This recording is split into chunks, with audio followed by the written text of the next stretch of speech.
Did you play in Udo on the Nile River today? Because I did. Here nice statues for 5 minutes. What are you looking for? Nothing in particular. Tom Cruise?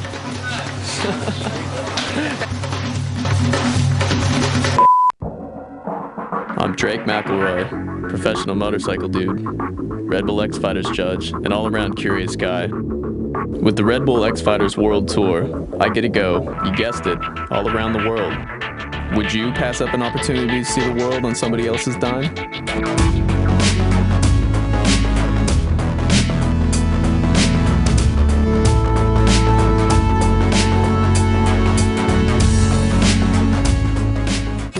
Cairo, or as it is known in Arabic, Al-Qahira, meaning the victorious. We are in the Pharaonic village and we're about to go learn about papyrus. This is our man, Dr. Bragab. Hello, Dr. Bragab. Nice to meet you, sir. He's pretty much responsible for rediscovering how the papyrus was made. Could you please guide us to where we may be able to attain more information? And well, this way. Yes, thank you. Thank you very much. Let's go learn about this stuff.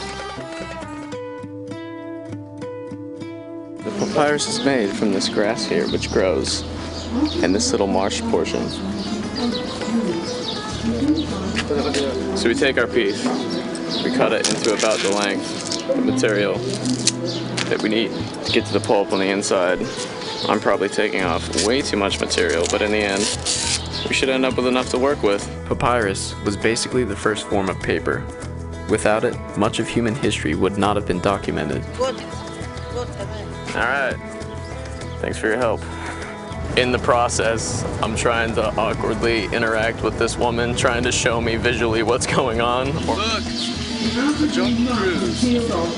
The little Jungle Cruise boat tour comes guy with 5 tourists on it. We're basically intermixed with the tourists here. I had the feeling that the papyrus girls were pretty much over it. Once you have your stock all cut up, you would lay it out on the cloth. Then we would take this cloth, cover it up. We would then take this.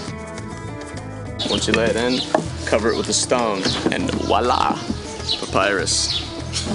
Thank you. I felt like getting creative, so I headed over to the paint studio to tune up a piece of papyrus. I'm Drake. Nice to meet you. Can I show you what I would do to add some imagination? I'm gonna go with a little red here. Something like this.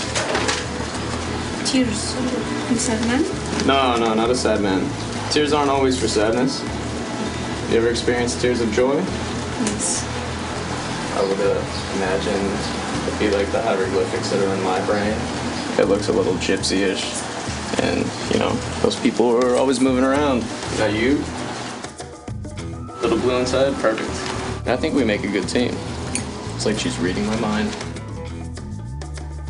Hooked on Pharaonics works for me. We're actually, right now, rolling into the City of the Dead. Basically, it was constructed in the desert. There was no room for a cemetery in the city at the time. They built the cemeteries in the desert, and as population increased and everything became more and more dense, some of the poverty-stricken folk have actually moved into the cemeteries, so now it's dubbed basically the City of the Dead. This is arguably the world's most extensive burial ground. Because Cairo's housing crisis, many poor Egyptians have made these rooms their permanent homes. Even though parts of it seem a ghost town, it's estimated that up to 5 million people live in the City of the Dead. The historic belief in Egypt was that the cemeteries were an active part of the community, and not exclusively for the dead. Today, however, many Egyptians see living here as a disgrace and a blight on Cairo society. This is almost like being in like Pompeii outside of Rome or something, but people are functioning with their lives inside. Yeah, we entered the city. There's a man sitting there outside his home, and he was hand making all the little stuff that they're gonna sell in the bazaar later. And it was really cool to see him. And it gives the whole Egyptian made thing like a way better reference and definition. It takes him about a week to produce this one piece. The man's wife came out to see what was going on, then affectionately gave him a hard time. About to check inside the house, they're inviting us into their home, show us around a little bit. They basically inherited from their grandparents. They've been here for 40 years, and the rest of the family is pretty much buried next door in an above-ground tomb, because the floodwaters here keep all the tombs above ground, and is the only place in the Islamic faith where the dead are allowed to be above ground. I think the air inside the pyramid that I went in the other day was more fresh by far than the air in that house. And there's like, you know, it's their home. They all sleep in one room. Everybody sleeps in here? Yeah. Share one big room. All their clothes and everything are scattered in one spot, which is sweet. Their bedroom was probably the most upkept place on what would be like the living room. I mean, they have like, not to say like food on the floor, but there's like food on the floor. Which is pretty heavy. How much do you take for granted?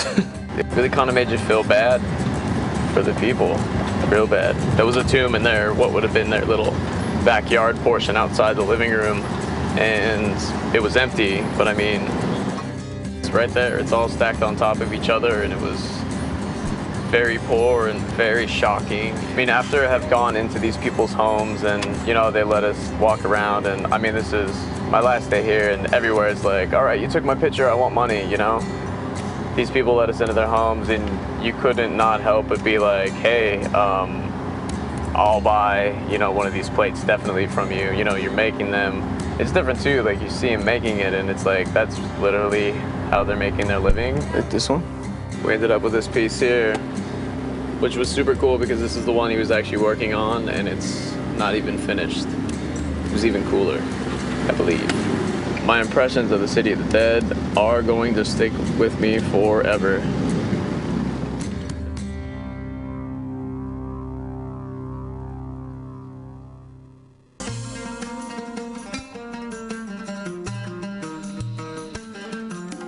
We're gonna get a bite to eat at the Abdul Al Seat. So we're finally inside, sitting in Abu Al Seat. It's our last day. We're gonna catch our last meal. This meal is going to be my first like authentic Egyptian meal. This is my time to relax and enjoy like the one meal in Egypt that I'm gonna remember. All right, we got the molokhia soup. It looks digestively questionable, but the taste is good. Circassian chicken, like a walnut sauce. It was good. Good call on the order for sure. I quite like the chicken. This trip on a whole was really unforgettable. There was a lot of things that are definitely not just in my brain, but burned in there and will be for the rest of my life. Any place stricken in poverty kind of gets to you, and this place definitely, you know, huge population, old city, 90% poverty.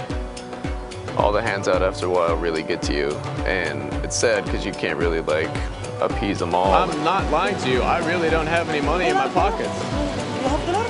No quarters, no nothing, man. What? No euro. I'm sorry. I saw some amazing stuff here. I saw some crazy stuff here. I saw some heinous stuff here. Cairo has stood as the land where civilizations meet, dating back 4,000 years ago.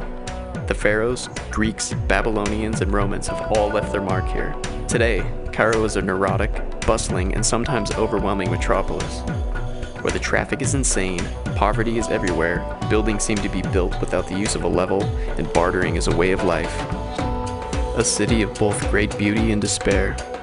It's not hard to see why. Shortly after my visit, there was a popular uprising that led to a new government. I can only hope that this will lead to a bright future for a country with such a rich past.